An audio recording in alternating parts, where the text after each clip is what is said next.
അപ്പോൾ നിങ്ങളെ പിന്നെ പാർക്കിലും ബീച്ചിലും പിന്നെ നിങ്ങൾ നടക്കാൻ പോകുന്ന സ്ഥലങ്ങളിലൊക്കെ ഇതുപോലൊരു ബോർഡ് കണ്ടിട്ടുണ്ടോ? ഇതാണ് ടീം സൗദി. ടീം സൗദി എന്ന് പറഞ്ഞാൽ എന്താണെന്ന് നിങ്ങൾക്ക് മനസ്സിലായോ? സൗദി അറേബ്യയിലെ കായിക പരിപാടികളെ പിന്നെ എല്ലാ കാര്യങ്ങളും അറിയാൻ വേണ്ടിയിട്ടുള്ള ഒരു ഡിജിറ്റൽ പ്ലാറ്റ്ഫോമാണ് ടീം സൗദി ആപ്പ്.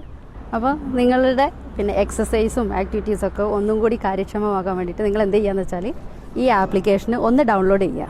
അപ്പോൾ ആപ്ലിക്കേഷൻ ഡൗൺലോഡ് ചെയ്താൽ നമുക്ക് ഇവിടുത്തെ കായിക പരിപാടികളൊക്കെ അറിയാനും പറ്റും. ഒരു 75-ലധികം കായിക പരിപാടികൾ ഈ പ്ലാറ്റ്ഫോം വഴിയാണ് നമുക്ക് അറിയാൻ പറ്റുന്നത്.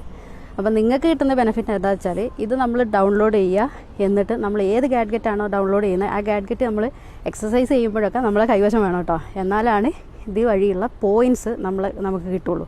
ഈ പോയിൻറ്റ്സ് നമുക്ക് പല പല കാര്യങ്ങളിലും പിന്നെ റിഡീം ചെയ്യാവുന്നതുമാണ്. ഇങ്ങനെയൊക്കെയുള്ള പ്ലാറ്റ്ഫോമുകൾ സൗദി അറേബ്യ പിന്നെ കൊണ്ടുവരുന്നത് എന്താണെന്ന് വെച്ചിട്ടുണ്ടെങ്കിൽ 2034 വേൾഡ് കപ്പ് വരുന്നുണ്ട്. പിന്നെ അത് കഴിഞ്ഞിട്ടുള്ള സമ്മർ ഒളിമ്പിക്സിൽ ആതിഥേയത്വം വഹിക്കാനൊക്കെ സൗദി ശ്രമിച്ചുകൊണ്ടിരിക്കുന്നുണ്ട്. അപ്പോൾ അതിൻ്റെ ഭാഗമായിട്ടാണ് കേട്ടോ അത്.